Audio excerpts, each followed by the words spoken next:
ವಾರ್ತೆಗಳು. ನಾನು ಮೇಘನಾ ಲೋಕೇಶ್. ಬೇಲೂರು ತಾಲೂಕಿನ ಅರಹಳ್ಳಿ ಪಟ್ಟಣದ ಮುಖ್ಯ ರಸ್ತೆಯ ಮೂಲಕ ಕಾಲ್ನಡಿಗೆಯಲ್ಲಿ ಪ್ರಯಾಣ ಬೆಳೆಸಿದ ತಾಲೂಕಿನ ಉದಯವರ ಗ್ರಾಮದ ದೀಕ್ಷಿತ್ ಎಂಬ ಶ್ರೀರಾಮ ಭಕ್ತ.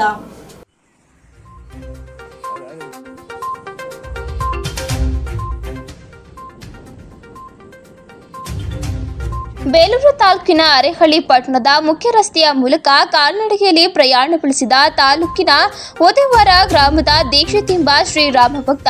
ಹೌದು, ಇಂದು ಬೆಳಗ್ಗೆ ತನ್ನ ಹುಟ್ಟೂರಿನಿಂದ ಹೊರ ರಾಜ್ಯ ಉತ್ತರ ಪ್ರದೇಶದ ಅಯೋಧ್ಯ ನಗರಕ್ಕೆ ಕಾಲ್ನಡಿಗೆ ಮೂಲಕ ಸುಮಾರು 2000 ಕಿಲೋಮೀಟರ್ ದೂರ ಪ್ರಯಾಣ ಬೆಳೆಸಿದ ಅವರು ಹೇಳಿದ್ದು ಹೀಗೆ: 5-6 ತಲೆಮಾರಿನಿಂದ ವಿಶ್ವ ಹಿಂದೂ ಪರಿಷತ್ ಬಜರಂಗ ದಳ, RSS ಸೇರಿದಂತೆ ನಮ್ಮ ಮಾತೃಭೂಮಿಯ ಶ್ರೀರಾಮ ಭಕ್ತರ ಸತತ ಹೋರಾಟದಲ್ಲಿ ರಕ್ತವನ್ನ ಹರಿಸಿ ಪ್ರಾಣಾರ್ಪಣೆ ಮಾಡಿ ಅಂತಿಮವಾಗಿ ಶ್ರೀರಾಮ ಪ್ರಭುವಿನ ಮಂದಿರ ಲೋಕಾರ್ಪಣೆಯಾಗಿದೆ.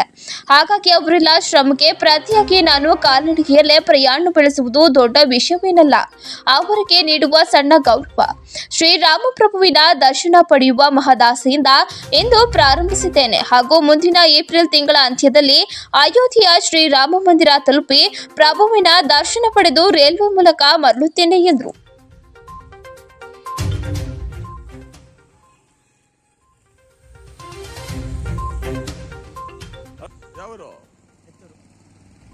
ದೂರ ಹೊರಟಿದ್ದೀರಾ?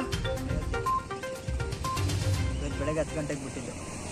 ಹರಕೆ ಏನೂ ಇಲ್ಲ, ಶ್ರೀರಾಮ ಮಂದಿರ ನೋಡಬೇಕು ಅಂತ ಆಸೆ. 5 ತಲೆಮಾರುಗಳಿಂದ ನಮ್ಮ ವಿಶ್ವ ಹಿಂದೂ ಪರಿಷತ್ ಆಗಿರ್ಬೋದು ಮತ್ತು ಬಜರಂಗಗಳಾಗಿರ್ಬೋದು ತುಂಬ ಸತತ ಪ್ರಯತ್ನ ಪಟ್ಟು ಎಷ್ಟೋ ಜನ ರಕ್ತ ಸುರಿಸಿದ್ದಾರೆ. ಅದರಿಂದ ಅವರು ಬಲಿ ಕೊಟ್ಟಿರೋದ್ರಿಂದ ನಾವು ನಡ್ಕೊಂಡು ಹೋಗೋದು ಒಂದು ಜೀವಕ್ಕಿಂತ ನಾವು ನಡ್ಕೊಂಡು ಹೋಗೋದು ಹೆಚ್ಚಲ್ಲ. ನಾವು ನಡ್ಕೊಂಡು ಹೋಗಿ ನಮ್ಮ ರಾಮ ಮಂದಿರ ನೋಡ್ಕೊಂಡ್ಬಂದರೆ ನಮ್ಗೆ ಅದೇ ಸಾಕು. ಏನು ಬಲಿದಾನ ಆಗಿದ್ದಾರೆ ಅವ್ರ ಮನಸ್ಸಿಗೆ ಶಾಂತಿ ಸಿಗುತ್ತೆ. ಇವತ್ತು 19/2/2024 ಏಪ್ರಿಲಿಗೆ ಹೋಗ್ಬೋದು. ಏಪ್ರಿಲು 25-26 ಅಲ್ಲಿಗೆ ಹೋಗ್ತೀನಿ, ರಾಮ ಮಂದಿರ ರೀಚ್ ಆಗ್ತೀನಿ. ಅಲ್ಲಿ ಒಂದು 4-5 ದಿನ ಇದ್ದು ಆ ಕಡೆಯಿಂದ ಮತ್ತೆ ಟ್ರೈನಿಂಗ್ ಬರ್ತೀನಿ. ಅಂದರೆ ರಾತ್ರಿ ಬೆಳಗ್ಗೆ ಟೈಮು ಬಿಸಿಲಲ್ಲಿ ನಡೆಯೋಕ್ಕಾಗಲ್ಲ, ಕಾಲು ಉರಿ ಬರುತ್ತೆ, ಬೊಬ್ಬೆ ಬರೋ ಥರ ಆಗುತ್ತೆ. ರಾತ್ರಿ 10:30-11 ಗಂಟೆಯಿಂದ ಬೆಳಗಿನ ಜಾವ 9:30ವರೆಗೂ ನಡೀತೀನಿ. ಮತ್ತು ಮಲ್ಕೋತೀನಿ, ದೇವಸ್ಥಾನ ಎಲ್ಲಾದರೂ ಇದ್ದರೆ ಮಲ್ಕೊತೀನಿ. ಮತ್ತು ಸಂಜೆ 6:30-7 ಗಂಟೆ ಹಿಂಗೆ ಎದ್ದು ಫ್ರೆಶಪ್ ಆಗಿ ಮತ್ತೆ ನನ್ನ ಸ್ವಂತದ್ದು.